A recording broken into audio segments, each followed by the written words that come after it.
ពុសងគឺថាបានបដូរឈ្មោះហើយពុកម៉ែបងប្អូនកូនក្មួយហើយឈ្មោះពុសងថ្មីនេះហើយនិយាយទៅបើសិនជាពុកម៉ែបងប្អូនកូនក្មួយស្ដាប់ហើយដឹងតែផ្ទុះសំណោចតែម្ដងសោចឡើងចុកពោះនិយាយរួមមកហើយតែបើស្ដាប់ហើយមិនសោចឲ្យមកវាយចែគឺថាឲ្យមកវាយមែនទេហ្មងណាជំរាបសួរពុកម៉ែបងប្អូនកូនក្មួយមកជួយជាមួយនឹងចែទៀតហើយសូមមិញចែទៅ Costco ដើម្បីទិញស្ករក្រហមដោយសារស្ករក្រហមនៅផ្ទះចែប្រើអស់ទៅហើយណាមួយទៀតក៏ដាស់បន្ទប់ទឹកអីក៏អស់អញ្ចឹងណានិយាយទៅអស់ច្រើនមុខដែរហើយយើងក៏នាំគ្នាទៅសាណាស្រាប់តដាចូលសាចែកលេខទៅឃើញអាថងនេះថាអាហ្នឹងដូចផ្លោកត្រីហើយចែក៏កាន់មើលសលឹងចុះសលឹងឡើងហើយក៏ថតអញ្ចឹងណា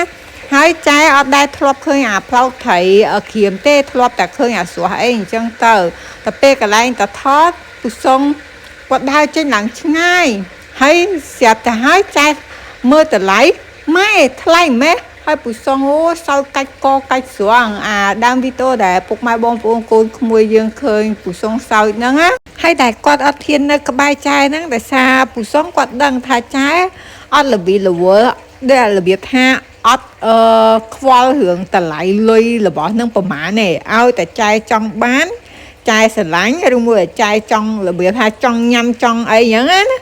គឺថាចែអត់មានខ្វល់ទេថ្លៃប្រមាណក៏ទិញដែរឲ្យតែរបស់ដែលចែត្រូវចិត្តអញ្ចឹងណាហើយពុសងណាស្មានតែចែទិញគាត់ខំដើរតែឆ្ងាយពីចែទីដល់ពេលគាត់លឺចែស្រីថាម៉ែថ្លៃម៉េះស្រាប់គាត់អស់សំណល់គាត់សោចខុកហើយគាត់ក៏ស្រីថាអើអាហ្នឹងថ្លៃអូនគ្រាន់តែផ្លោកត្រីសោះវាថ្លៃជាងផ្លោកបងទៀត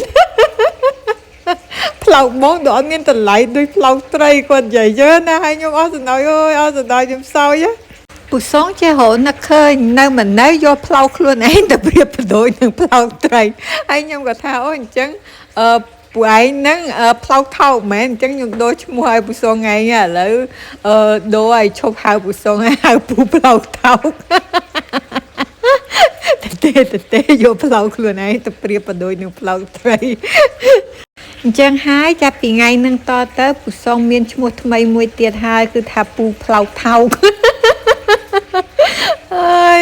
នឹកឃើញដងណាក៏សោចដងហ្នឹងពុសងអើយពុសងហើយនិយាយទៅផ្លោកត្រីខ្ញុំអត់ដឹងធ្វើអីញ៉ាំខ្ញុំអត់ចេះធ្វើញ៉ាំអញ្ចឹងណារបស់អស់ហ្នឹងដូចយើងអត់ដែរធ្លាប់ហើយណាមួយទៀតអាផ្លោកត្រីស្រស់ដែលយើងទិញអាត្រីប៉ារ៉ាម៉ាន់ឌីមកអាធំមួយ5គីឡូ10គីឡូអីផ្លោកវាក៏ធំដែរណាតែខ្ញុំអត់ដែរ